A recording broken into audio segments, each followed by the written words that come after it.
Et on se retrouve donc pour cette revue de presse de l'économie.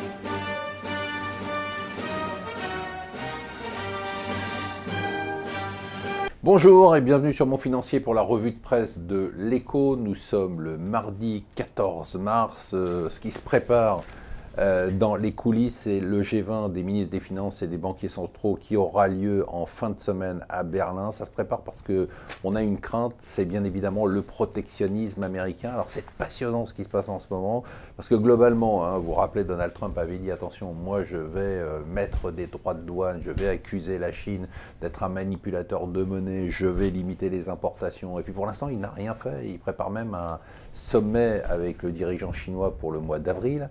Et du coup, on se demande ce qui se passe. Eh bien, on le comprend en lisant les journaux américains, c'est-à-dire qu'en fait, il y a une lutte à l'intérieur de l'administration Trump entre deux camps. Le camp des purs et durs derrière Steve Bannon et Peter Navarro qui dit bah là, il faut faire ce qu'on a dit, c'est-à-dire un protectionnisme, mettre nos partenaires commerciaux à genoux pour rétablir la balance commerciale des États-Unis. De l'autre, les hommes d'affaires, les businessmen, derrière l'ex-Goldman Sachs, Gary Cohn et Jared Kushner, le gendre, qui disent oulala, attention, si on fait ça, c'est une guerre commerciale qui aura un impact dramatique sur l'économie mondiale et donc sur notre économie. Pour l'instant, Trump n'a pas de tranchée, il ne fait rien. Alors c'est intéressant parce que voilà comment le FT décrit la rencontre d'aujourd'hui entre Merkel et Trump, c'est Mrs. Pragmatic versus Mr. Unpredictable. Ça va être assez amusant. Il faut dire que Trump n'a pas été sympa. Il a déclenché une vague de froid sans précédent sur la côte Est pour l'arrivée d'Angela Merkel. Ça y est, c'est parti pour l'article 50.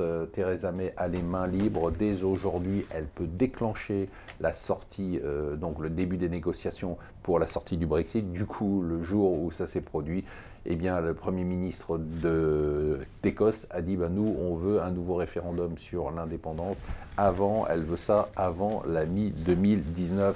Le deal du jour, le deal de la semaine même, cet achat d'Intel pour un montant colossal de plus de 15 milliards de dollars, c'est quasiment toute la trésorerie d'Intel, pour acheter le spécialiste israélien, une start-up qui fait des caméras pour les voitures autonomes, Mobileye, l'œil de la voiture autonome. C'est assez fantastique l'histoire de cette société. Je vous conseille de lire ce qu'il y a sur Internet là-dessus. C'est une boîte qui a été créée en 99, entrée au Nasdaq en 2014 et qui vient d'être achetée donc pour un montant fabuleux. 2/3 des Français ne veulent pas de la suppression de l'ISF, vous m'avez bien entendu, ne veulent pas de la suppression de l'ISF. Ils seraient prêts vaguement à accepter l'ISF immobilier de Macron à 53%. Seulement, oui, ça j'en ai déjà parlé, c'est dans le Wall Street Journal qui insiste beaucoup sur ce sommet qui pourrait tout changer entre les Chinois et Donald Trump. L'Islande, vous vous rappelez, c'est ce pays qui avait quasiment fait faillite parce que c'était un pays qui reposait uniquement sur la finance. Il y a eu la crise de 2008. Il a été quasiment en faillite, donc le pays, il a connu des heures très sombres.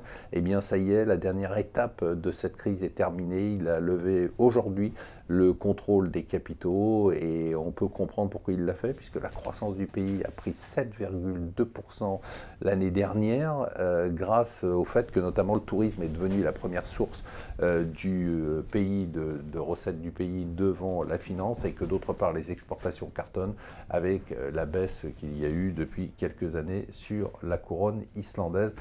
Et enfin, il n'y a pas une journée sans que ça continue cette histoire-là. Alors après les costards, maintenant, c'est le mariage de la fille Fillon, 44 000 €. On se demande d'où l'argent est venu. Voilà, la fête continue. On continue à ne pas parler de ce qui est important dans ces élections, des élections qui donnent vraiment envie de devenir ou d'être, comme moi, prafiste.